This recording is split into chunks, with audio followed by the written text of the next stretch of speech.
Well, I'm Nick, and I bought my dream car, which is a DeLorean. Ever since I was 5 or 6, whenever I first saw Back to the Future, I knew that one day I was going to have a DeLorean, and I finally did it. I found this one in Texas.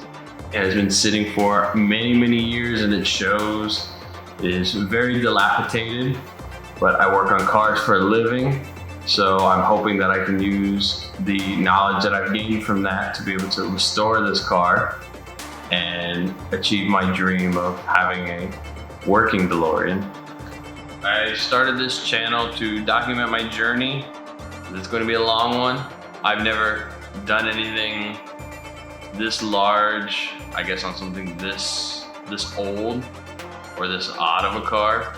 I don't know how it's going to go, but I look forward to watching all of these later on and looking back, hopefully when the car is running, and laughing at this journey that I'm about to take and enjoy myself while I get to work on my dream car.